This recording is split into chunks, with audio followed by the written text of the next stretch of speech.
তোমার নেতা আমার নেতা আমার মেয়ের প্রথম ভোট সবার আগে ধন্যবাদ সবাইকে। বিসমিল্লাহিররহমানিররহিম। বাংলা বাজার পুস্তক সমিতি এবং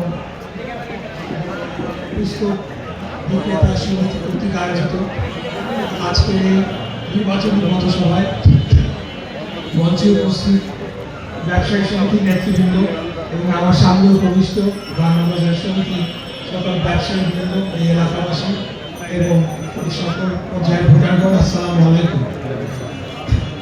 আমি ইশরাক হোসেন আজকে আপনাদের সামনে এসেছি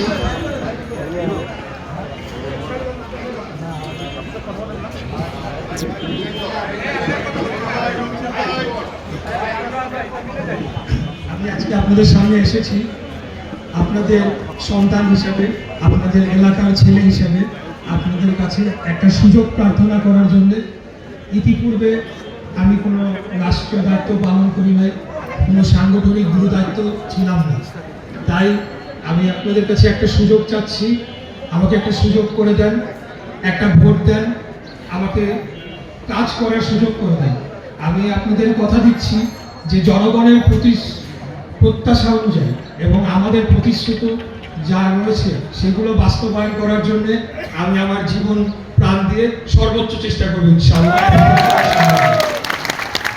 আমরা বাংলাদেশ জাতীয়তাবাদী দল দীর্ঘ 17 বছর আন্দোলন সংগ্রাম লড়াই করেছি এবং গুম, খুন, হত্যা, জেল সহ আপনারা জানেন আমাদের উপরে কিরকম জুলুম নির্যাতন বয়ে গেছে। শুধু বিএনপি নয়, যারাই বিগত সরকারের আমলে, ফ্যাসিবাদী সরকারের আমলে প্রতিবাদ করেছে, অন্যায়ের বিরুদ্ধে কথা বলেছে এবং ন্যায়ের পক্ষে কথা বলেছে, সকলকে জুলুম এবং নির্যাতনের শিকার হতে হয়েছে।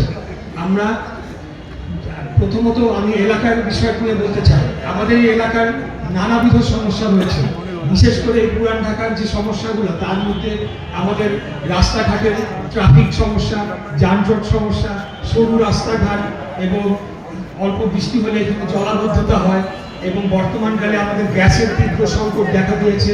এর পাশাপাশি এখানে বর্জ্য ব্যবস্থাপনার একটা সমস্যার কারণে নোংরা, ময়লা, আবর্জনাপূর্ণ একটা পরিবেশ তৈরি হয়েছে। আমাদের এই নগরীতে দূষণের মাত্রা ভয়ঙ্কর অবস্থায় পৌঁছে গিয়েছে। আমাদের এই নগরীর যে বায়ু, এই বায়ুর সাথে বিষাক্ত কেমিক্যাল এবং বিষাক্ত নানা ভারী ধাতু যুক্ত হয়েছে, যা আমাদের সার্বিকভাবে রোগীর সংখ্যা বাড়িয়ে দিয়েছে এবং স্বাস্থ্য খাতের উপর ব্যাপক চাপ সৃষ্টি করেছে।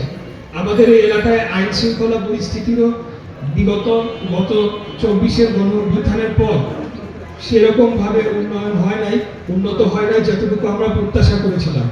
এর পাশাপাশি আমি আপনাদের বলতে চাই যে আমাদের যেহেতু এটা পুস্তক সমিতির ব্যবসায়ী বৃন্দদের একটা অনুষ্ঠান, আমাদের শিক্ষা ব্যবস্থা নিয়ে নানামুখী বহুমুখী একটা পরিকল্পনা রয়েছে।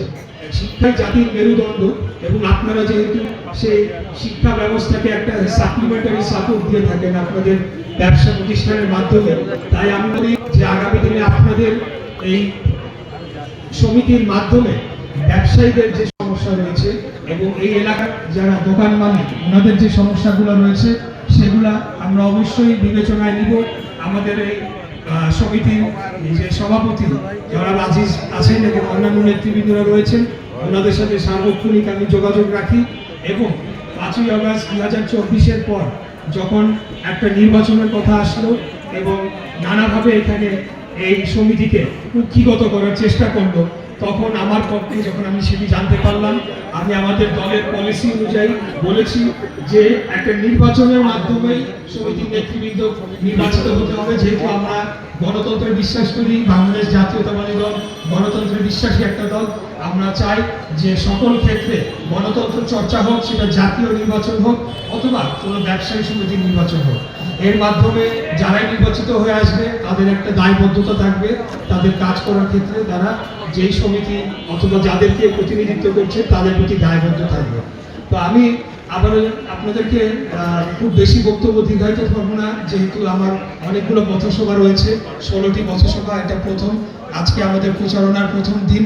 আমরা আপনাদেরকে অনুরোধ জানাবো যে আমাদের 31 দফা এবং অন্যান্য যে 8টি অগ্রাধিকার বিষয়ে বাংলাদেশ জাতীয়তাবাদী দলের প্রতিশ্রুতি রয়েছে, সেই বিষয়গুলো আপনারা একটু দেখবেন, জানবেন এবং আপনারা আপনাদের বিবেক বুদ্ধি দিয়ে বিচার বিবেচনা করে যাদেরকে আপনারা মনে করছেন যে আগামী দিনে বাংলাদেশ রাষ্ট্রকে, আপনাদের এই নগরকে এবং সার্বিকভাবে জনগণ এবং আপনারা যারা ব্যবসায়ী রয়েছেন আপনাদের সমস্যাগুলো সমাধানের জন্য সর্বোচ্চ ভূমিকা রাখতে পারবে, তাদেরকে আপনারা ভোট দিবেন।